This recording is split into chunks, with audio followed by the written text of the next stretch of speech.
L'ordre du jour appelle la question orale de Monsieur Denis Bouad à la ministre de la Cohésion des territoires et des relations avec les collectivités territoriales.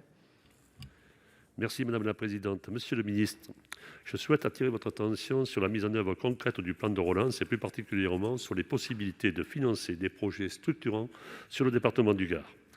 La crise sanitaire que nous traversons aura d'importantes répercussions sur notre économie. Dans beaucoup de secteurs, ces conséquences économiques se font déjà ressentir.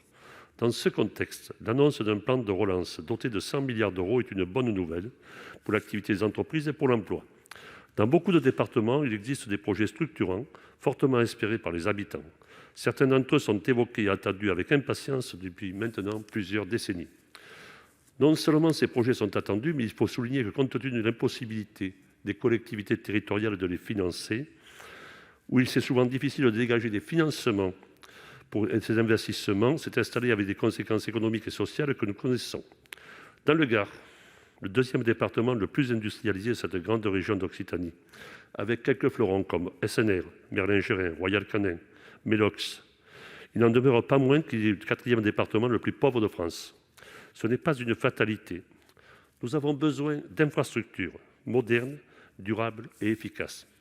Songez que la mise à 2 fois 2 voies de la route nationale 106 entre Nîmes et Alès, deux grandes villes distantes d'une quarantaine de kilomètres, une préfecture et une sous-préfecture, 2 bassins d'emploi industriels et tertiaires, débutés par la mise en place d'un chantier de ce premier tronçon en 1998, n'est toujours pas achevé.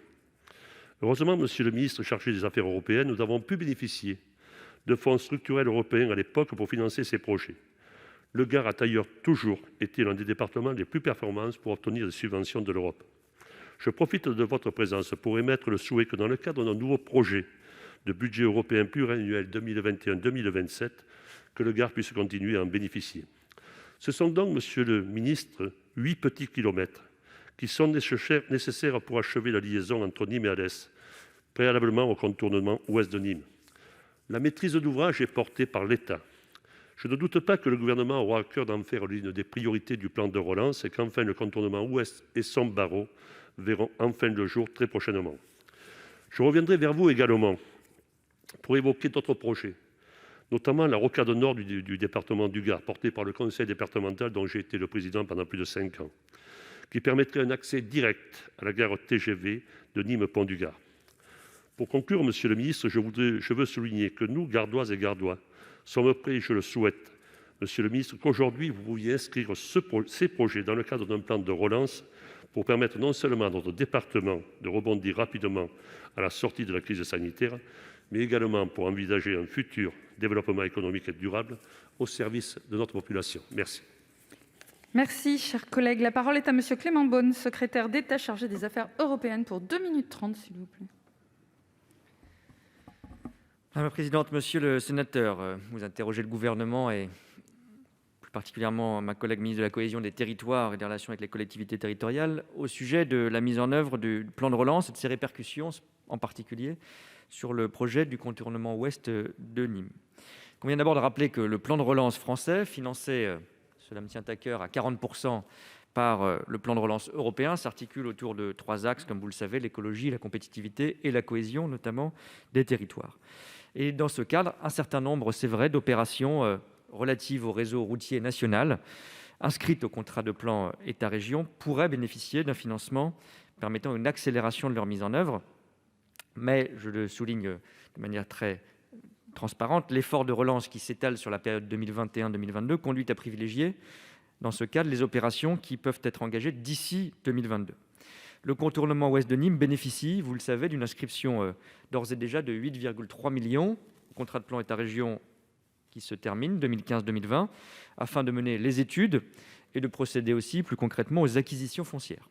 Le financement des travaux n'est pas encore bouclé à ce jour et le déroulement des études comme des procédures ne permettent pas aujourd'hui d'envisager le début des travaux effectifs avant l'année 2022. C'est à ce titre que, dans le cadre spécifique du plan de relance, à ce stade, cette opération ne nous paraît pas éligible. Mais l'État travaille néanmoins à la finalisation des études préalables du contournement ouest de Nîmes, dans la perspective de soumettre le projet à l'enquête publique préalable à cette déclaration d'utilité publique au premier semestre de l'année prochaine.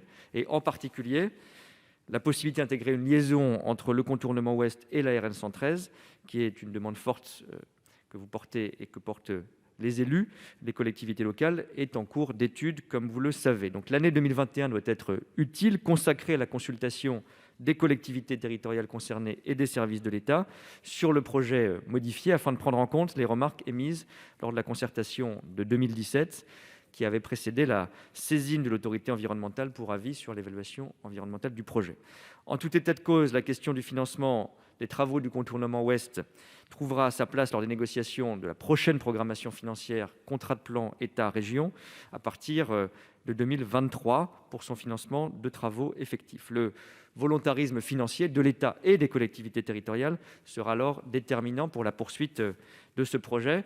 Je souligne aussi la bonne prise en compte d'autres projets d'infrastructures modernes et sûres, comme vous l'avez dit, la Rocade Nord en particulier, et je m'engage à y travailler, si vous le souhaitez, avec vous, pour prolonger cet échange sur des financements européens additionnels qui pourraient, sur ces projets d'infrastructures, aider à leur accélération et à leur réalisation.